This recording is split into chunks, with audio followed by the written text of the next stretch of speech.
Who lives? Who dies? Who tells your story?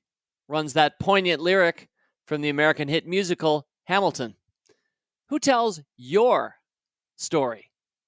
Well, storytelling has been at the heart of this podcast for 6 years and counting, but it hadn't occurred to me until a few weeks ago to start a new series that will feature some of your favorite Motley Fool personalities telling their story, because regardless of who lives, who dies, and the truth is we all do, the unanswered question is, who tells your story? And I thought, well, why not have them do so? Why not have you do so this week, Jason Moser, Matt Argersinger?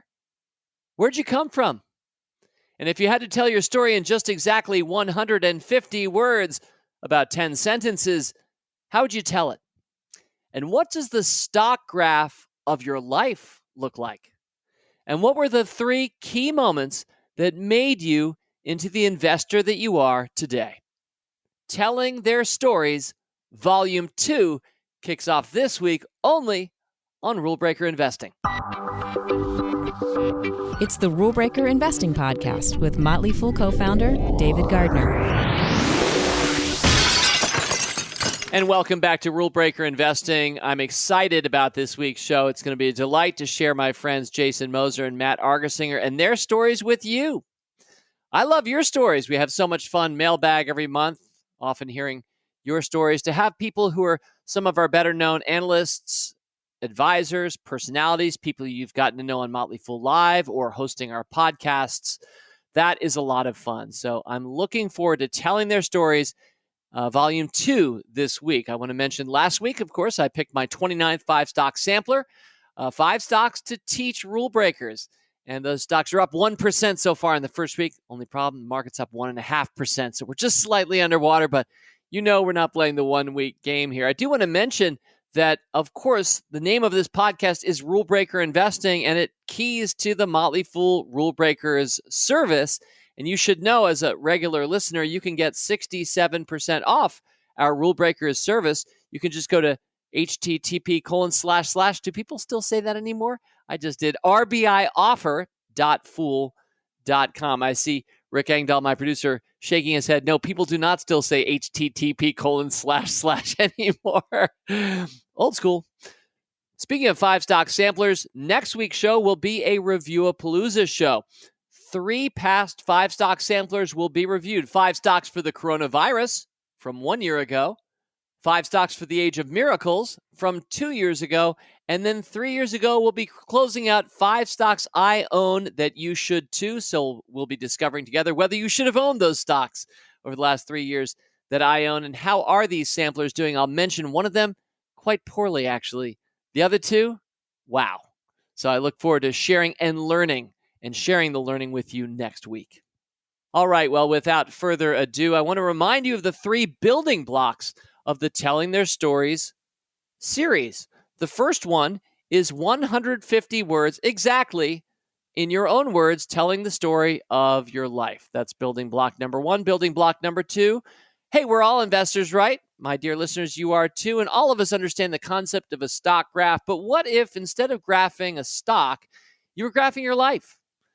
What are the highs and the lows? And my guests, my talented guests, have done that and will speak to whatever they'd like to in the stock graphs of their lives. And then, of course, the third and final building block are the 3 moments, the 3 key moments that have shaped you into the investor that you are. Well, I have 2 wonderful longtime Motley Fool analysts and personalities joining with me this week. And the first one is Jason Moser. Jason, welcome back to Rule Breaker Investing. Yes, sir. Thank you so much for having me. It's nice to be back.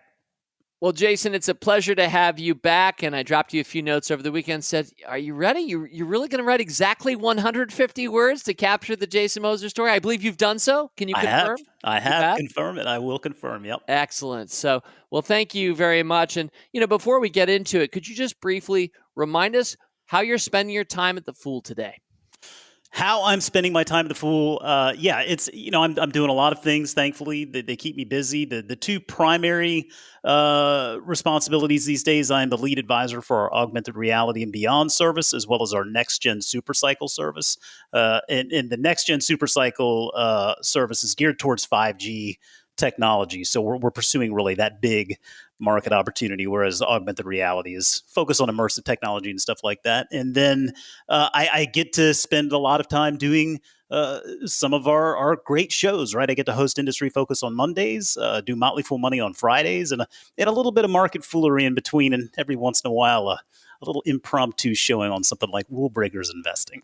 Absolutely. And Yeah. here you are in Motley Fool Live, and really also speaking in the media quite a lot, Jason. So you are just the timbre of your voice would be recognizable to many, many a Motley Fool over the years. And thank you for all your contributions that you've made. Do you remember what your first day was at the Fool?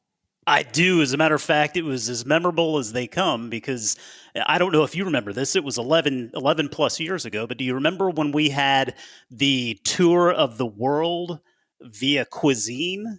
When I came into HQ, we had separated all of our areas on the fourth floor, and I believe the fifth floor was involved too, or maybe actually we might not have even been on the fifth floor at that point. But we had separated everything out into different parts of the world in cuisine that was, part of those areas, and so as a noob. We came in, we were the judges, right? We just went from place to place to place, eating food and drinking beverages and judging people, which was the most memorable first day ever. That is so capital F foolish. I love it. I had forgotten that, Jason. Thank you for that memory. Yes, sir. Delightful. All right. Well, let's wind it up here. Jason Anthony Moser, tell your story. Okay, 150 words. I'm trusting that my word count in Microsoft Word is guiding me correctly here, but here we go. Born in Charleston, South Carolina on December 26, 1972, I was adopted by a doctor and his wife and have two younger siblings. My childhood was an athletic one, but when my father introduced me to golf at the age of 5, the lure of the game never let me go and has played a big role in much of what has happened in my life since. I graduated from Wofford College in 1995 and worked as a PGA club professional for 6 years before moving on to bigger things, including marrying my wife Robin in 2001. I've lived in Cairo, Egypt, and Astana, Kazakhstan, among other places, and worked at a bank, an insurance company, and the State Department for a time. We have 2 daughters, both teens now. I'm just a guy with 3 dogs, 1 horse, a happy family, and a lot of stocks. Not too shabby. Spectacular, Jason. Well, let's touch back on a few of those moments. I knew a lot of that, but I never know all of it, and that's part of why we do what we do. So golf certainly comes to mind. I might have once played maybe half of a round with you. I'm not much of a golfer. I do admire the sport, but I know that as a former club pro, it's been a big part of your life. Yeah. You're pretty. What is it? Do you play golf continuously today, even as a dad with kids and all the rest, where it's harder to do that? Well, I do still play. Absolutely, it is difficult to find the time, but by the same token, as a father, and you know this very well, you understand that window in your life as a father when your kids are young. I mean, that's a very short window of time, and so I don't mind keeping golf kind of on the back burner, just playing whenever I can, to make sure that I have the time to really be with my family, because ultimately that's really what matters most to me. And so I do play. It's not as frequent as I used to, but I do still play, and I look forward to being able to play a little bit more when I get older. You betcha. Greatest golf moment or best handicap achieved? Ooh, okay. Well, handicap that's going to be tricky, because when you're a pro, you don't go by handicap. I will say.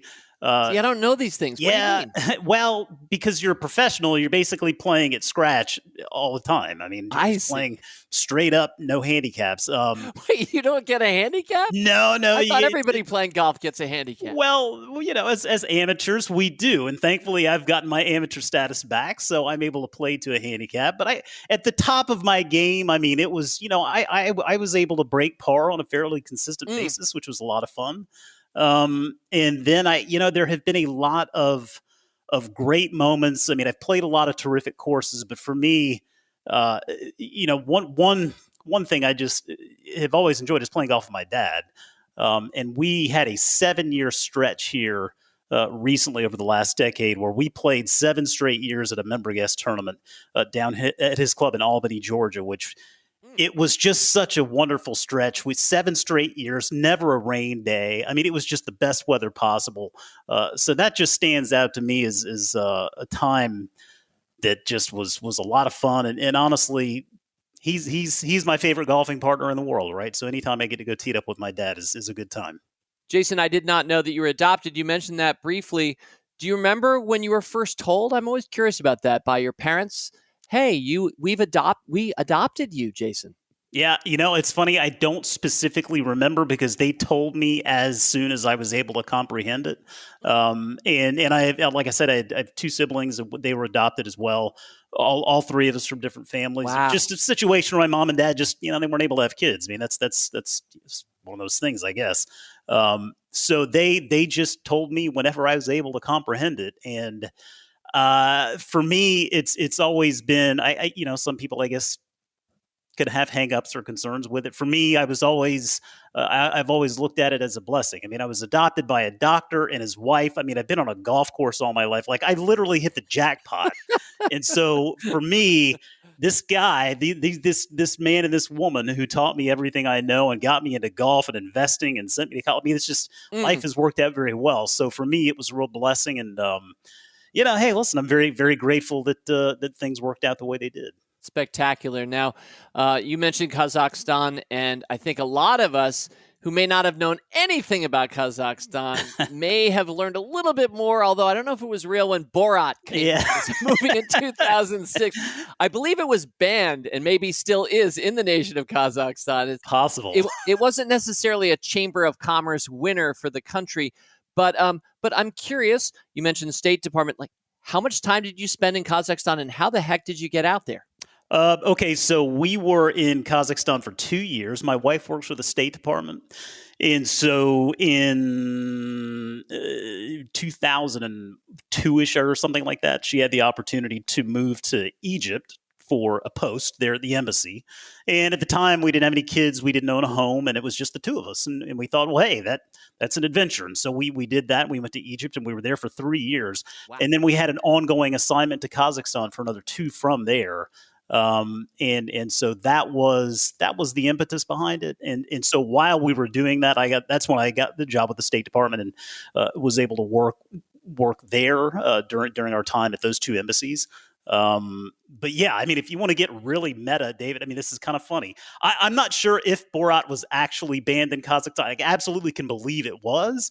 But we actually saw that movie in Kazakhstan. So yeah, like we had some way to get DVDs sent to us through the embassy. And so it was kind of like it may have been Netflix actually, but we were able to get DVDs. And so we actually watched that movie there. And, I got to say, I mean, I love to laugh. I don't know. The movie didn't really do much for me, but I could understand why Kazakhs probably want to sweep it under the rug. It does say that it was banned. My friend Wikipedia, I've sometimes said my best friend Wikipedia, tells me it was banned in almost all Arab countries, and the government of Kazakhstan denounced the film. But I believe I misspoke, Jason. I do not believe that it was banned in Kazakhstan. Now, I knew we were going to talk some about Kazakhstan, so I did a little bit of homework. I learned a lot. I had no idea. It's the 9th largest country in the world. It is about, like from west to east, if you picture Portugal perched right there in the Atlantic Ocean, you spread all the way across through Germany, that's like the size of Kazakhstan-ish. And I also saw it has one of the lower population densities in the entire world, approximately 6 humans per square kilometer. For comparison purposes, Canada is even less dense at just 4 humans per square kilometer, and Mongolia is kind of a similar country in that regard. But most of us are surrounded by a lot more humans than the average Kazakhstani. Yes, and Mongolia being right there next to Kazakhstan, you're right. Sure It is a very vast area, a lot of wide open space. Going back to golf, interestingly enough, they did have a golf course there at the time. It was only 9 holes. They were still building it out, so there was just 9 playable holes. But they even had a golf tournament there that I played in, the President's Cup. I got to shake the hand of President Nazarbayev, which was pretty cool. I mean, these are things that if I say them out loud, it sounds like I'm just making it up, but it actually did happen. I promise. And I've got the trophy on my mantle to prove it. That is spectacular. The name Kazakh, by the way, comes from the ancient Turkic word kaz, which means to wander. And so you can picture those nomadic people for centuries, thousands of years in Central Asia. Kazakhstan will now move on, but Kazakhstan is the largest country in Central Asia, which is kind of the belly of the world in a lot of ways. So it's a fascinating place, and I'm glad that it helped shape you. Well, speaking of shaping you, let's move on now to the stock graph of your life. Jason, you spent some time tracing it out. Why don't you start talking us through it a little bit? Sure thing. Okay, so as I mentioned, being adopted, I was probably highly speculative at the time, David. And maybe I don't want to say I was a penny stock, but my mom and dad, they didn't really know what they were getting. So I was probably a bit more of a spec play, but things worked out well. I mean, it was a steady and slow march up through my childhood. I had a lot of fun as a kid. I had a ton of great experiences that really helped me grow.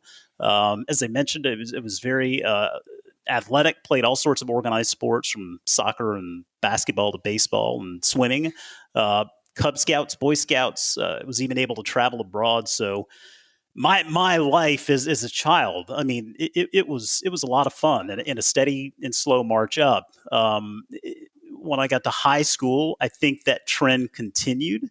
I continued to play a ton of golf. I did well in school. Made the all-state golf team, the all-state South Carolina all-state golf team. And as I was preparing for college, I mean, I was excited about all of the possibilities. And so I would say through those first 18 years or so, it was a nice steady climb. Things were great. I'm curious, Jason. I mean, you have always projected in your 11 years as a fellow fool to me, and I'm sure to so many who listen to you, as a pretty positive guy. I think we like that about you. And I think that's really consonant with Motley Fool values, where optimism plays so importantly into our culture. Would you say that you were raised that way? Are your dad and mom just that way? I'm always curious where that kind of positivity comes from. Yeah, I don't know. I mean, it's funny you say that because I feel like maybe that's something I've always tried to work on. It's very easy for me to get a little glass half empty at times, and so I try to counter that. I try to fight that, honestly. Huh. So I do feel like my mom and dad have always been positive folks. I mean, they've always expressed the value in working hard and kind of making your own fate, so to speak. Understanding, I mean, because some key words of advice my father gave me, I'll never forget: the world owes you nothing. And that was one of those things I lived by it even to this day, really. And so I feel like that's definitely been a part of my upbringing. I think golf really had a lot to do with that, because I think if you're a glass half empty person constantly, then golf, you're not going to be very good at golf. you need some sort of positive frame of mind to be a good golfer. But I will say I'm always glass half full. I'm still not very good at golf, but I definitely take your point. I'm curious, yeah. Jason, you mentioned what your dad said to you. How about we learned so much from our parents. What's something that stands out as something you've learned from your mother over the years?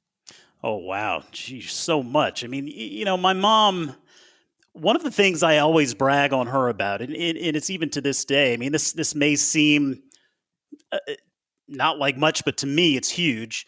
I spent a lot of time as a kid in the kitchen watching my mom cook.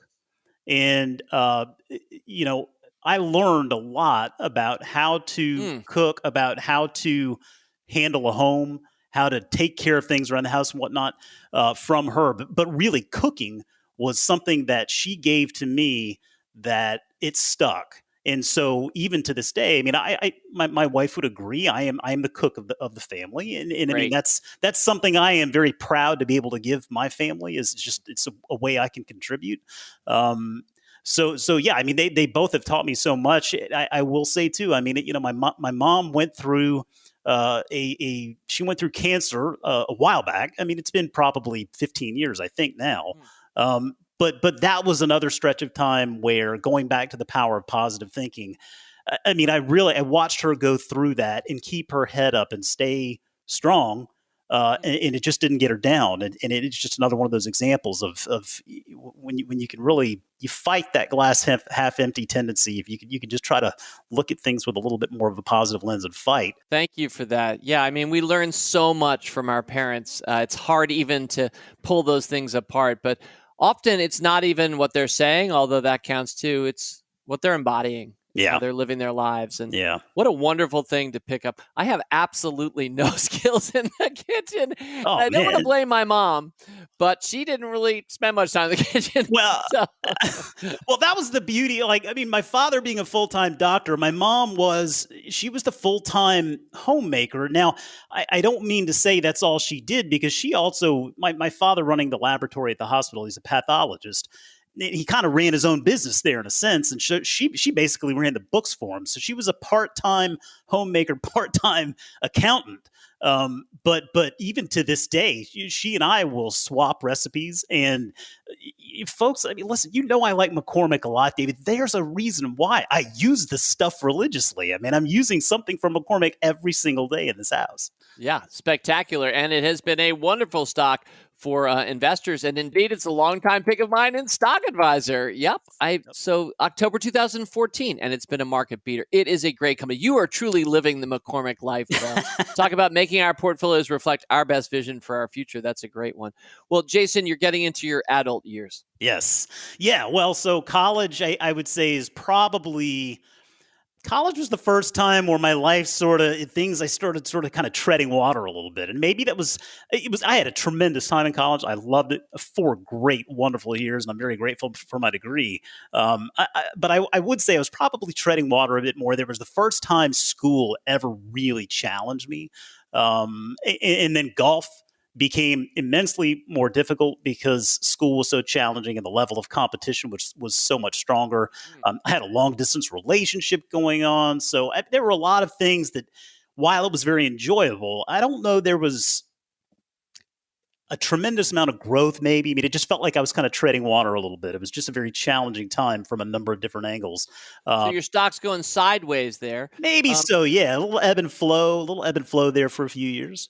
But I have to imagine, I mean, were you on the golf team all 4 years? No, I wasn't. I was on my freshman year. My freshman year I was, and then it just became clear that I needed to make a choice, and I could either focus on school or I could go off and do my own thing. And my mom and dad basically cut me a deal. They said, "Hey, listen, you got 4 years to make it happen. We're going to pay for your education. But if you choose to go a different route, that's up to you, but it's going to be your responsibility." And so thankfully I had the wherewithal at the time to say, you know what, I'm going to go and get this degree and then kind of go do whatever else I wanted to go do. Sounds like the world owed you nothing, Jason. The world owed me nothing at all. And I was very, very thankful that my mom and dad were able to foot the bill for those 4 years, because that degree still means a lot today. What year did you graduate Wofford? 1995, majored in economics. All right, play forward then. I mean, I think I came online with you around 2010. So what happens 1995 to 2010? I know there's Egypt. I'm sure there's a marriage. It's definitely going to be some kids in there. Yeah. What are some highlights in that 15-year period for you? Yeah, I think this was when things started that trend back upward. After school, I focused on golf, and ultimately got a job in Greenville, South Carolina. And I think that was when I really started. That's kind of when I broke out of that sideways pattern, so to speak, and started kind of my trend back up there. It was exciting. It was my first real job, David. I was making $15,500 a year salary. And I mean, come on, man, that's nothing, right? But at the time, that was everything. And I was living on my own. More than zero, and you got some perks to that job too. Yes. I'm assuming. Play all the golf I wanted. I got free meals at the club. I really didn't have a lot to worry about other than just making it to work every day and doing my job well. And so I was there for a couple of years, and I was able then, I moved to Maryland after 2 years in Greenville to further my career with the PGA. I worked at a club up in Severna Park for a handful of years. And Jason, I don't know the life of the club pro for PGA. Like, Are you bouncing around because there are better opportunities, or why not just stay with the same club for 20 years? What's the mentality of a PGA club pro? Yeah, A well, younger guy. yeah, they're different levels. I mean, you're an assistant golf professional or you're a head golf professional. And so the goal of the assistant golf professional is ultimately to become a head golf professional. And I mean, there are different clubs out there. I mean, there are clubs that are corporately owned and there are clubs that are just private member owned clubs. And the dream really for a younger golf pro was to be at that private member owned club. Because it was just, you weren't beholden to some big corporation where you were more or less just a little statistic, right? You're a part of a family. I mean, just that one unique club. And that was why I ended up going to Maryland, was because that club up in Maryland was just a little private member owned club. And so it was a nice step up. And I think ultimately the goal is to get that head pro job. They are few and far between. When you find a good one, those guys and gals typically want to stay in them for a long time. For me, I would say that moving up to Maryland, that job after a couple more years, that's when things started to plateau again. And I hate to say it, but I think even started to decline a little bit. And I think the main reason is that I was losing interest in the profession. And I don't know specifically what it was, but it started to snowball. And I eventually got to the point where I didn't even want to be on a golf course. And when that happened, I knew it was a big problem because I love to be on the golf course. I mean, that's just, I've been on a golf course all my life. So when that happened, I knew that's when I knew I needed to make a change. And so at that age, don't really have much in the way of money. I have a little bit saved up, but not a lot. But thankfully, the degree, and that was when I made the effort to exit the golf profession. And that's when I got the job with Bank of America, believe it or not. I would say that was a period of time where, things there was a little bit of a low point. And Jason, what year is that? That was, let me see here. That would have been 2002, I think. So how does a PGA golf club assistant pro all of a sudden land a job at Bank America? Well, taking that lesson from my mom, right? Fight, don't give up. I happened to just see at a banking center, a Bank of America banking center one time going by, that they were holding sort of an open house for folks to come in, learn more, and submit resumes. And you just pulled your car over? Well, I mean, not that day. I took notes of the date and the time when they were going to be doing that. I prepared my resume, and then I drove over there, and I met with one of the banking center managers, one of the recruiters, and I just, it was the right place at the right time. I don't know what I did to deserve that shot, but they gave it to me. And ultimately, I ended up working at the banking center there on Washington Street in Alexandria, right down the street from Fool HQ. I know that place. Yeah. And so I was a loan officer there for 2 years right before we moved to Egypt. And you mentioned your wife, Robin. At what point did she enter your life and all of a sudden whisk you away overseas? Well, you heard me earlier say that golf has played a big role in my life in virtually every way. I met Robin at the club where I worked in Greenville. She was working as a part-time receptionist going through college, and I was working there full-time as a golf professional. And we met. And it was just it was a little bit of a courting process, but I finally talked her into going out with me one night, and it was funny. We went to dinner, and unfortunately, the restaurant that we went to was owned by a member at the club, and he decided to comp our dinner. And I thought, oh my word, she's going to think I'm cheap, and I planned this. And I swear to you, David, I did not. I didn't plan it, but it's what happened. But that was our first date, and thankfully, in 2001, she agreed to become my wife, and we've been happily married ever since. Well, congratulations. Thanks. On 20-ish, and that's spectacular. So, Jason, 3 years Egypt, 2 years Kazakhstan. What got you back to the East Coast of the United States of America, and somewhere circa 2010? I know that you were in or around Alexandria, Virginia once again. We were, yeah. We got done with our time in Kazakhstan, and while we were in Kazakhstan, we had bought a home in Noonan, Georgia, which is just a suburb of Atlanta, and so we had sort of a home base there. So we had gone back to Georgia for a short time. along the way, I had discovered the Motley Fool, and that was what ultimately in 2010 led me to apply for the analyst development program. And I would say after our time abroad, which was a wonderful stretch of time, and I feel like I grew a lot just in those 5 years. That stock chart really took off in 2010 because that was when I started working in the Fool, and I mean that was like an earnings pop, David. I mean that just the stock took off and it really hadn't looked back since.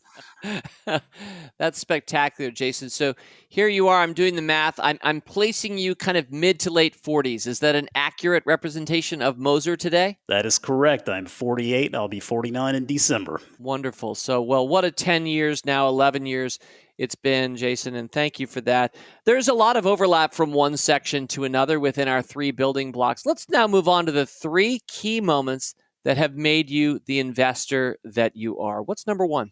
Yeah, number 1 for me, it was one particular stretch of time, rides to school during my 8th grade year when my dad and I would talk about stocks and investing.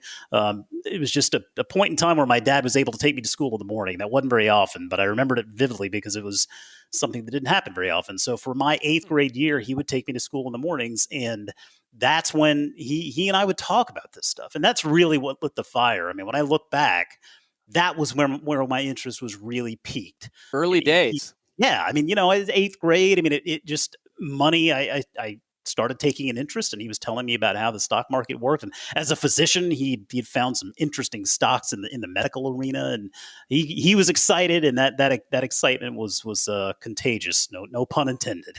One of those stereotypes, which is probably unfair, sounds like in this particular case, it's quite unfair. One of those stereotypes out there is that doctors don't know what the heck to do with all that money that they're making, and they're often getting fleeced by somebody. Sounds like that wasn't the doctor that was your dad. He's had some hits and he's had some misses. Well, we all no have. question there, but we all have, and thankfully he's a pretty humble guy. But I tell you, he really enjoys my job now because we get to talk so much shop, right? When I go down to see him, it's either golf or stocks, and it's just nonstop. It's a lot of fun. There is a lot of overlap. A lot of people listening right now love both of those things. I think golfers over-index toward being stock market investors and vice versa, even though as somebody who's both, I'm much better one than the other. But, well, thank you. That's a great first moment. That is a key moment. The earlier it happens in life, the better off we are. And I know, Jason, you've done a great job as a dad with your daughters, getting them not just talking stocks, but really actively investing, and probably well before 8th grade in their case. Not to say you were started late at all, but I think you started them early. We got them started a little bit earlier than I even got started. That's wonderful. What's key moment number 2? Well, sitting in our house in the middle of a just freezing cold Kazakh winter, I discovered the Motley Fool for the very first time. I was surfing the internet and ran across an article on CNN.com that linked me over to a Motley Fool story. And I remember clicking over to that story and thinking, whoa, I kind of like this. I can relate. I'm picking up what these guys are putting down. I think they're onto something. I mean, it was really that to me was a massive point in my life. I mean, I remember the feeling in the chair that I was sitting in when I discovered it, because it is ultimately what got me here. And then a little add-on to that story is it turned out I met a guy at the embassy who worked at the U.S. Embassy there in Kazakhstan as well. And he says, hey, we talked about golf and investing. He said, hey, you ought to check out the Motley Fool sometime. They have a lot of good stuff. And I was like, I just found out about it. And he's like, oh, really? Well, yeah, man. He's like, I have a friend that just got a job there. You know who that friend was, David? No. That was Mr. Matt Argersinger. That is spectacular. I had no idea my 2 guest stars are connected. That was how I met Matt first, was through our friend at the embassy in Kazakhstan. And then fast forward to when we got done in Kazakhstan, Matt and that friend both met me down in Georgia for a little 4-day golf trip. And that's when Matt and I started talking a little bit more about the Motley Fool. And Matt really persuaded me to apply for that ADP. That is spectacular. I bet I knew that back in the day. I probably, when I first met you, knew that, Jason, but time passes and my memory being what it is. So there's some kismet then that Jason and Matt get to tell their stories on the very same podcast. I love that. Thank you for sharing that. Yeah, that was fun. And Jason, help us close it out here. What's been key investor moment number 3 for you? Well, you mentioned my daughters earlier. So for me, it was really explaining to our daughters one day at a Panera Bread when they were 5 and 6 years old what I meant when I said we owned a little piece of that restaurant. That really was what spurred the conversation. That was a key moment in helping them get started as investors, understanding that you can be an owner of a business that you like. That was the lesson that really kicked it off. And I felt like everything that my dad and my mom had given me, I felt like that cycle was almost complete. I feel like maybe, down the road, if they ever have kids, then maybe they'll be able to continue those lessons as well. But it was really an important moment for me to be able to do that. Jason, that is outstanding. And I'm so grateful, reflecting back on learning more about you today, to think about where you started, that we all start in the lower left of that graph of our lives. I'm pretty sure. I don't think anybody starts really high, or if they end up upper left or lower right, they're probably not even at our company, let alone on this podcast. But to think about your life through golf, and certainly South Carolina guy all of a sudden ends up in Egypt for a few years. And so what an interesting life that you've led, and Bank America, and then all of a sudden the Motley Fool, which sounds inevitable when we think about it in reverse. But to go from year 1 to year 47 or 8 or so in the chronological order that we all must progress through, it's hard to know or to see what's yet to come. And yet what's yet to come, I suspect, will be spectacular in your next, I hope, 11 plus years of being a fool. So Jason, thank you so much for telling your story this week on Rule Breaker Investing. It's my pleasure. Thanks for having me. All right. And next up to tell his story, my longtime friend and co-conspirator, I would say the same of Jason. Really, I'd say the same of Rick Engdahl. There's a lot of conspiracy at Fool HQ. And this is, of course, Matt Argersinger. Matt, great to have you back on Rule Breaker Investing. Thanks, David. It's been a while. It's great to be back. Well, some will remember that you were really the pioneer of the Market Cap Game Show. And really, we have more listeners today than ever before. We've had a lot of people, I think, who are still listening years later. So, Matt, have to start by asking you, what is the market cap of Etsy? Oh, my gosh. You had to start with that. I all those times I had tried to guess Etsy, for all those years, many years ago, I severely undercounted the market cap every time. So I'm going to go big this time, and I'm going to say it's got to be $24 billion. Outstanding. You didn't even look it up ahead of time. You are within the 10% or so range that we initially played the game. And so, Matt Argersinger, you have nailed it. It is $27 billion. I think it's kind of great, Matt, that you underguessed it slightly this time, because before you were, as I recall, I thought, didn't you overguess it each time? And so I was like, Matt, you should buy Etsy if you think it's that big and it's only this small market cap. Oh, good point. That's right. So, okay, finally, I'm finally doing what I should do, which is underestimating the power of Etsy, where I overestimate. Isn't it amazing to think about that market cap, which has gone up many-fold since you first joined me on Rule Breaker Investing for our initial market cap game show years ago. Well, forget about the market cap game show. I'm much more interested, Matt, in your story, and you've taken some time over the weekend to start with 150 words to tell your story. So let's kick it off. Matthew J. Argersinger, tell your story. Okay. Well, I spent most of my early life moving every few years. My dad was in the Army, so I was born in Texas. I lived abroad in Germany for many years. And after my dad retired, ended up graduating high school in Massachusetts, of all places. So from there, I studied economics and theater at Brandeis University, the kind of practical and artistic side of me, I guess. I moved to Washington, D.C. after graduation, worked a few years at a place called the U.S. Bureau of Economic Analysis.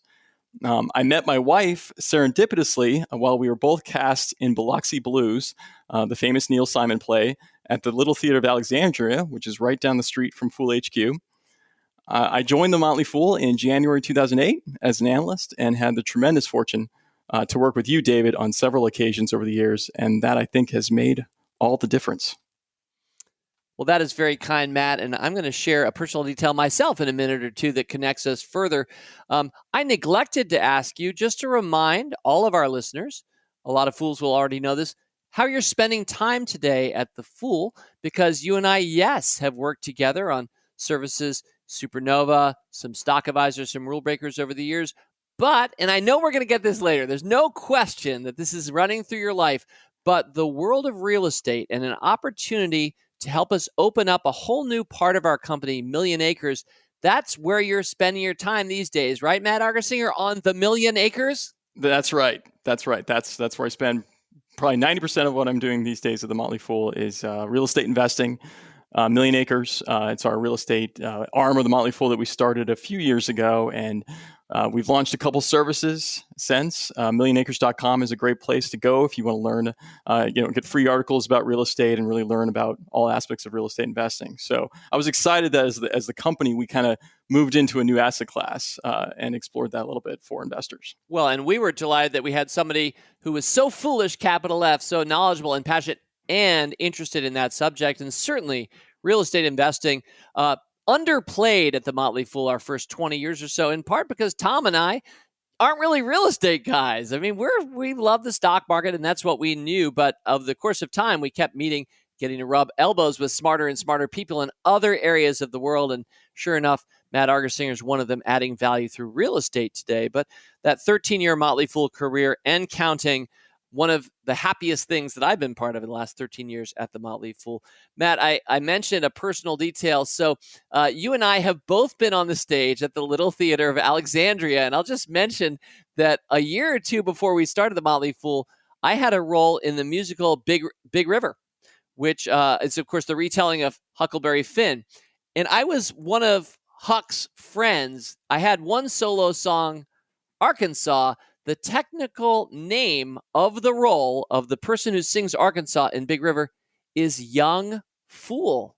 And it's always been fun for me to think back on that. And then a couple of years later, a young fool would actually start a young fool. So, but I remember when you first mentioned that you were an econ and theater major, and I kind of had the same orientation at your University of North Carolina. And then for us both to have been at the Little Theater of Alexandria is just hilarious to me. So there you go. Well, I know you shared that you've been on the stage there, which I thought was tremendous. I didn't know that detail about the character, though. That's fantastic. See, it really is fun. So many connections.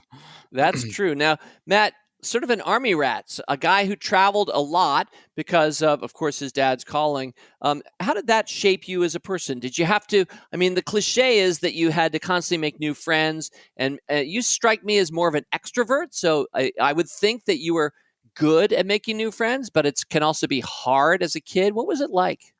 It can be hard, but for some reason, I always embrace the change. I always like the idea of you go to a place, it's new and exciting. You spend a couple of years, 3 or 4 years at most, and then you get to go to new school. And for me, it was always a chance to reinvent myself. Like I would meet new friends, I would learn new things, and I said, okay, well now I'm in this new place. I'm going to see what it's like here, see what I can learn.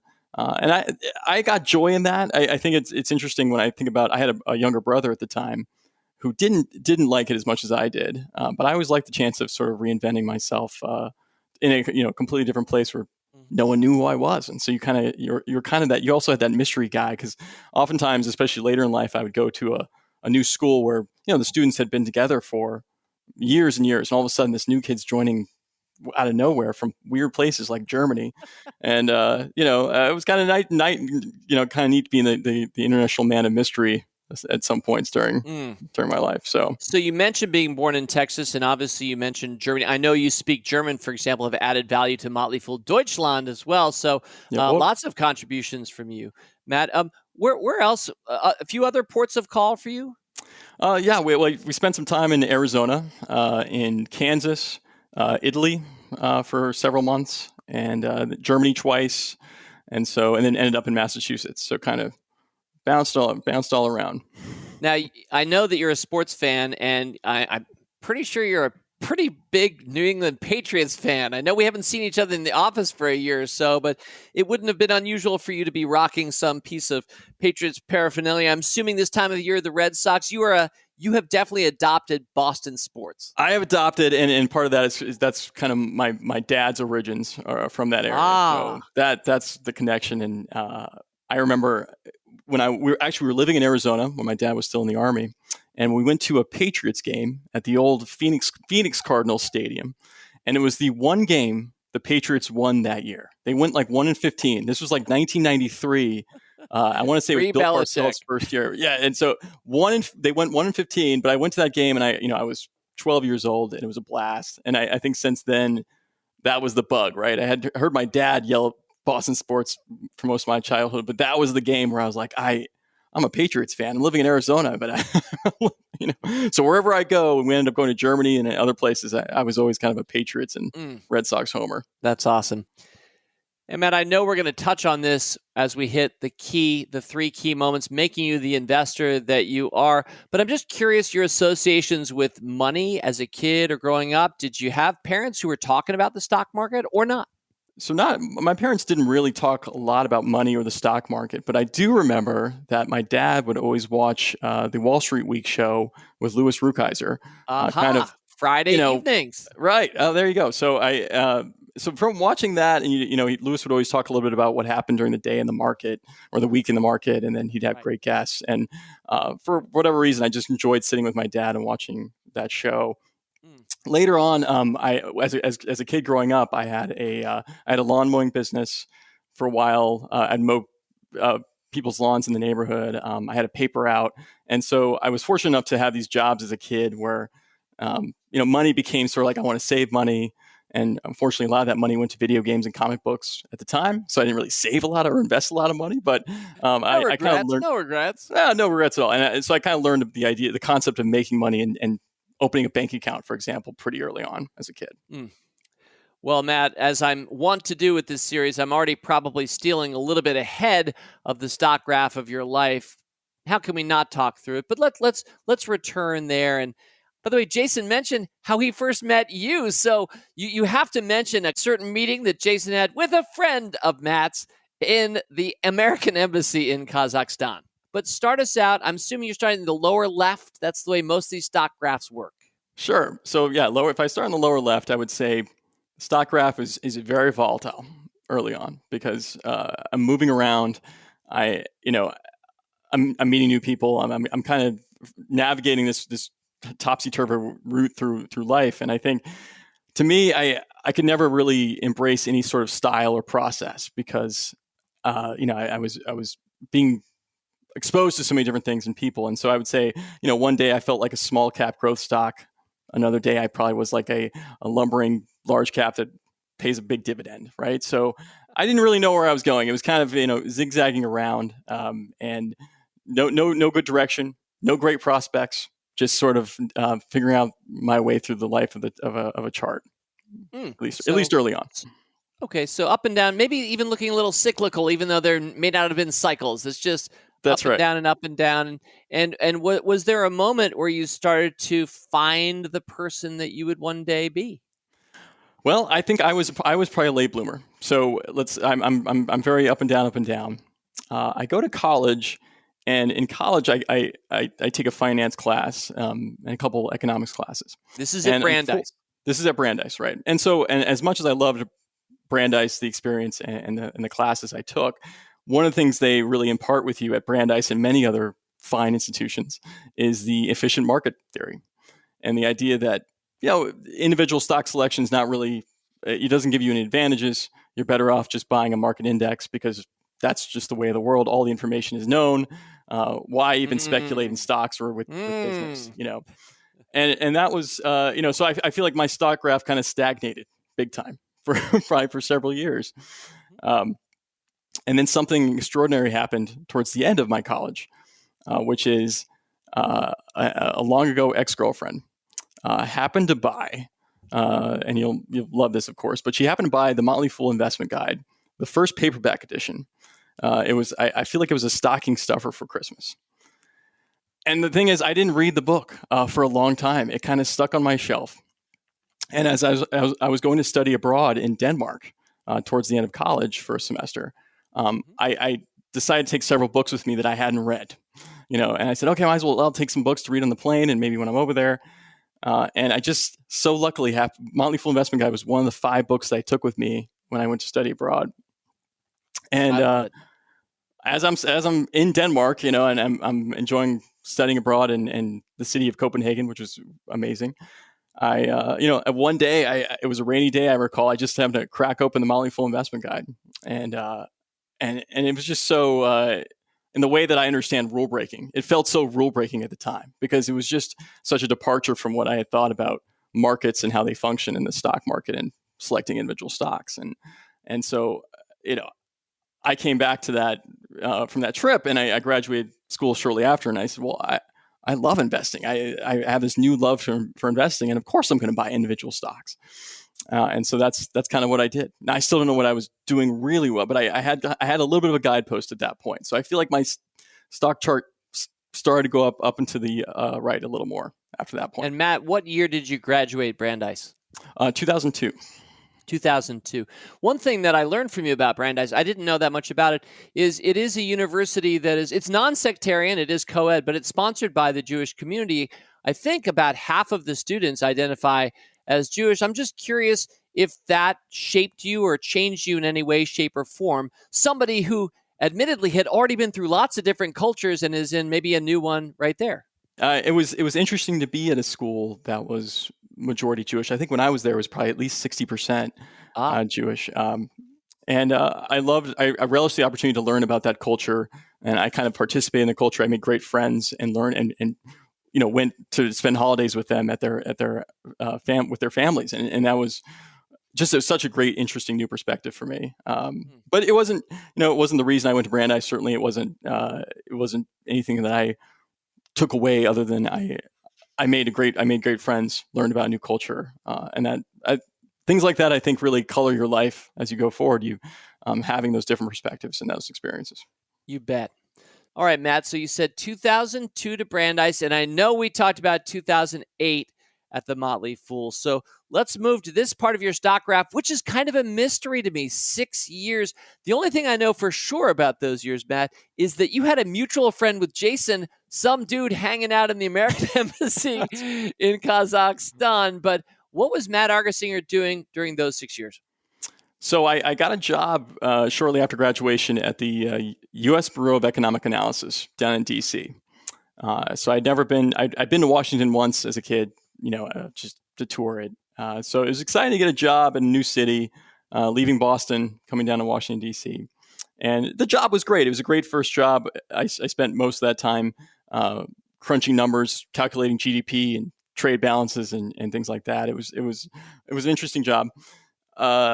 And at the same time, doing theater, moonlighting as a community stage actor, as we talked about, the Little Theater of Alexandria and other places.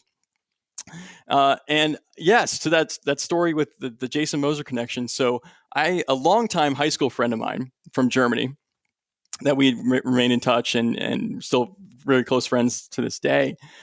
He works for the State Department. Jason's wife worked for the State Department. And my friend happens to get stationed in Kazakhstan, mid 2000s. And, we were always talking about investment ideas and other things. And he says, well, I met this great guy at the Kazakhstan embassy. His name's Jason. He totally loves the Motley Fool, by the way. I think he even subscribes to one of those newsletters that you subscribe to, because I was a subscriber as well. And you guys should talk at some point or hang out. And I was like, sure, fine, no problem. But fast forward a few years later, and by the way, this is after, I'll tell this story really quickly. After I started working at the Motley Fool, I happened to, my friend came home. He had been abroad for several years, came back for a while. And he said, hey, I'm going down to Georgia to hang out with that Jason guy I knew from the Kazakhstan embassy. We're going to play some golf and hang out. If you're free for a long weekend, you should come with us. And so I said, sure, why not? Of course. So my friend and I, my high school friend, I go down there. And I meet Jason for the first time. And I meet his daughters, which at the time I think were 5 years old and 2 years old, very, very young at the time. But we have a great time. We play golf and we talk and he's like, he tells Jason, he probably doesn't want me to tell him, but he admitted at the time, he's like, my dream job would be working at the Motley Fool. And I remember telling him at the time, well, Jason, they have this analyst development program at the Motley Fool. I did it. It was great. When they have another cohort come up, you should totally apply to it. And sure enough, about 9 months later, he applied for that. And the rest is Jason Moser. And he got history. in. I'm not even sure you pulled any strings for him. I didn't have to pull any strings. I think he came in so full of passion, and he kind of overwhelmed the team. So he was a That great is fit from wonderful. get-go. By the way, the capital of Kazakhstan is Nur Sultan, which is the renamed Astana or Astana as so. I like to get our facts right. So, U.S. Bureau of Economic Analysis, Matt. How long were you there? What was the high point? I was there just over 5 years. I think some of the, one of the high points was we had some big methodology changes about how we calculated the U.S. trade balance, and so that might not sound all exciting, but we got access to all kinds of new data, and that was interesting. And we thought it made our statistics more accurate because the BEA, as it's known, is a very statistical organization. Mm-hmm. It's cited by a lot of research reports and banks, and when they come out with the reports, and that's so our data is always, it's just always a matter of trying to make the data more accurate. And so while I'm doing this work at the BA, which was good, which was fun, I was sort of spending a lot of time on Motley Fool discussion boards, in addition to doing theater at night. Yeah. And that was, I have a funny story about joining the Motley Fool because I was on the discussion boards and I was subscribed to Hidden Gems, which was a newsletter we had at the time. I was subscribed to Stock Advisor as well. And I was writing on the boards, and I got a message one day from, I can't remember her name. I think her name was Claire, but from the Motley Fool, who said, "Hey, we're starting this new analyst development program. We like what you've been writing on the boards. You should consider applying." And I said, "Okay, that sounds exciting. Never thought about working for the Motley Fool, but I'll give it a try." So I filled out the application at the time, and I was fortunately, I was invited to do an interview. But I remember, this is embarrassing, but I remember asking her at the time, "Well, where's the Motley Fool? Where am I going for the interview?" And she said, "Well, you can get on the Metro, right?" And I said, "Oh, what do you mean? Where is the Motley Fool?" And she's Metro? like, "Oh, it's in Alexandria, Virginia." And I said, and she's like, "You're in DC, right?" And I said, "Oh my gosh, I had no idea." My brain was thinking it's either in California or it's in New York City. I'm going to get on a plane tomorrow or something. I'm expecting to get on a flight. And sure enough, the next day I get on the Metro, 20-minute Metro ride down to Alexandria, Virginia from DC. It is funny. The reason we started in the area is simply because Tom and I were born into the city. But for a lot of reasons, we always could have been venture fueled and California based. And for a lot of reasons, we could have been New York City, Wall Street all the way. We've always enjoyed triangulating and having our own unique position just outside the nation's capital, which is an important place too. But that probably really made it possible for us to work together, Matt. That made it a lot easier. And I'm delighted to know that. Well, just closing out with the stock graph, Matt, I mean, I don't want you to feel like you have to say it's been all up from there. In a lot of ways, I think for what the value you've added to our company, it's been great all the way through. Any reflections on 13 years of graphing your Motley Fool life? Well, there's no doubt, David, it's been, and I'm sure everyone on this is going to say that, but it's been really up and to the right with the Motley Fool. But for me, it was up and to the right for a few specific reasons. I think joining you on Stock Advisor, joining you on Rule Breakers, and eventually Supernova, those experiences really taught me the value, I think, of buying into great companies, but investing in them again and again and again. And I think that when as seasoned as I thought I was an investor and everything I learned, that was still an impulse I sort of rejected, which was the idea of, okay, well, I bought this stock at $50. I think it's a great company, but no way I'm going to add to the stock at 100 or 200 or 500, and working with you especially, and then kind of working at the Motley Fool really just convinced me that is the right way to invest. And so I have, when I got rid of that, my investing hit new extraordinary heights that I never dreamed, I'm sitting in a house right today that I, in my wildest dreams, never thought I could afford for my family, but it's there because, I was able to buy Amazon half a dozen times, or Mercado Libre, or other great companies over and over again at much higher prices, and that was to me the breakthrough, I guess, for my investing career, and why it's really been up to the right. Well, that's wonderful. I'm so glad to hear that, Matt. I'm never really sure who's buying what stock among our employees, who owns what or believes what. But and I know we're going to talk some about real estate, which is obviously such a passion of yours and a big focus. Now, I'm sure that's at least one of the three key investor moments. But before we go there, I know you got a young family. Anything you want to say just from a family standpoint before we go right to brass hard tacks and talk money? Well, I think I've actually said this to you, David, but I think when I reflect back on my life and the entire stock graph, up and to the right as it's been since I joined the Fool, I think whatever I did to meet my wife, I happened to go to an audition at a theater on a given day where she happened to be there. I happened to get cast in the show. So did she. And I remember after the audition, I prayed that we both get cast in the show because I wanted to meet her again. But that moment, whatever led me to that moment, mistakes or no mistakes, I point to that as sort of the biggest sort of game changer. And we're going to talk about investing, but just life. That was the game changer in my life was meeting her. And then now I do have a 2-year-old son named Dutch. So that was great. It took us actually many years. I'm a little in advanced age to have a child, but it took us many years to have Dutch. And so he's been a gift and a blessing for the family. So happy to hear. That is wonderful.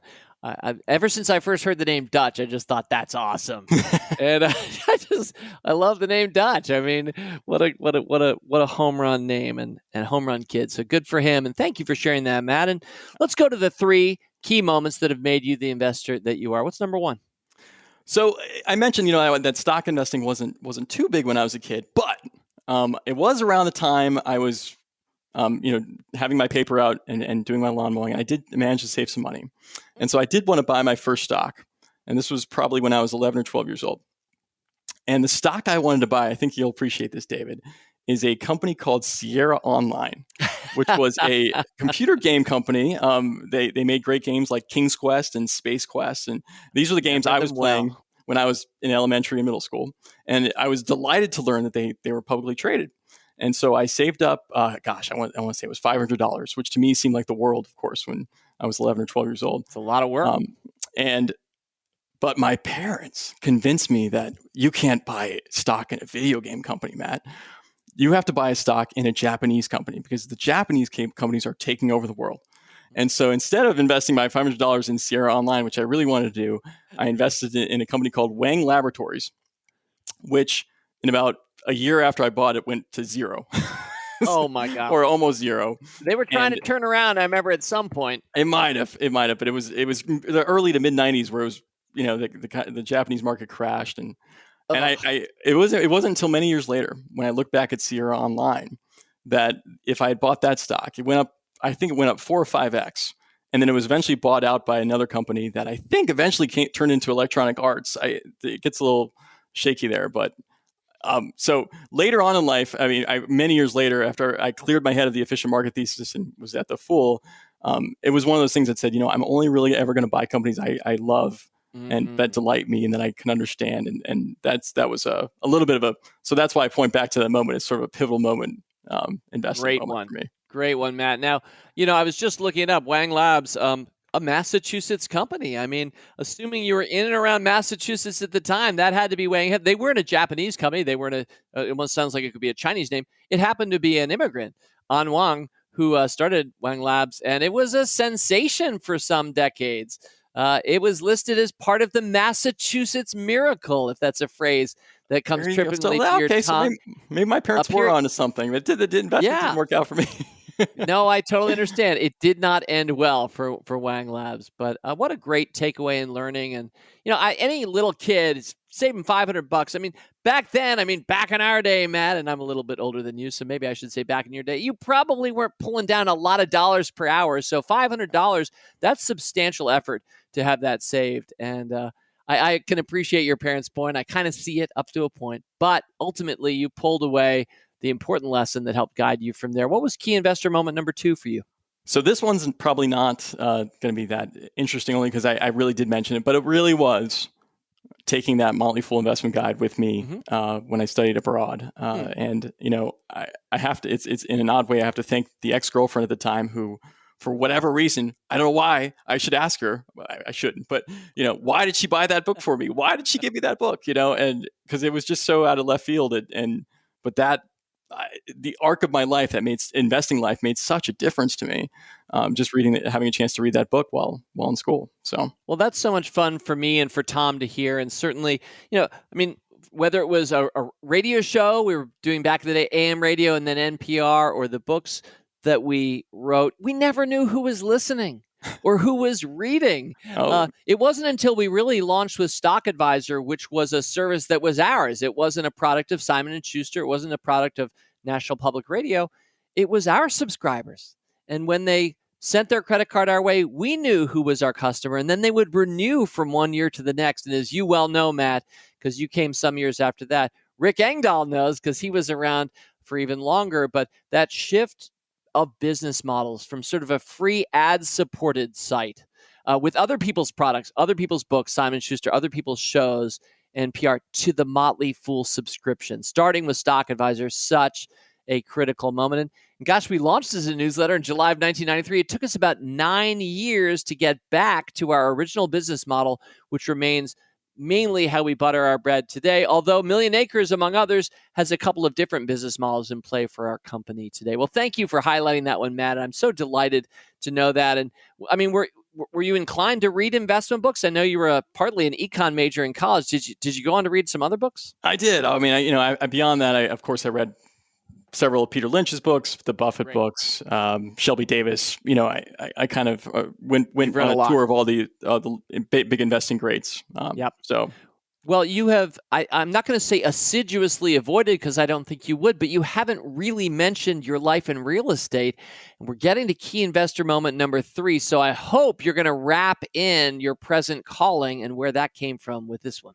This is it. So we all know what happened maybe now 15 years ago. It's getting late, but the last great financial crisis with the housing recession that we had there. So my wife and I, we got married. We went to we did a great honeymoon in Kilimanjaro, and then we came back and we were interested. We liked living in Washington D.C. in the Capitol Hill neighborhood, but for many years we'd look around for houses, and it was really tough. I mean, you're just competing with so many other bidders, and the prices just seemed obscene. And based on what we were making at the time, all the houses we saw were out of reach.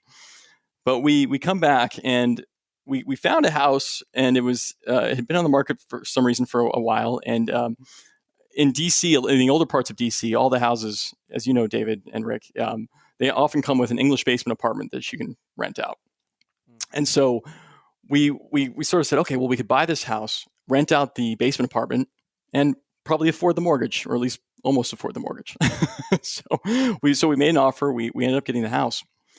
And as we're kind of moving into the house and cleaning it out and getting it ready, my wife happens to read an article in the New York Times, and it's a story about this up-and-coming company called Air Bed and Breakfast, which we all know today, of course, is Airbnb. But it was called Air Bed and Breakfast at the time. And it was, it said, hey, you can, if you have an apartment or a room at your house, you can rent it out for short periods of time. And it's very simple. We got a great website. Come check it out. Of course we did. And I have to say that was a big game changer because we sort of listed, we were one of the first houses in Capitol Hill in DC at the time. I think there were like 2 other Airbnb listings to list. And the demand was just, we couldn't keep up. I mean, we listed it. Wow. And we kept raising the price. Demand never stopped. And it was one of the reasons was the house was right next to Union Station in DC. So it was really convenient for people who were coming into the city.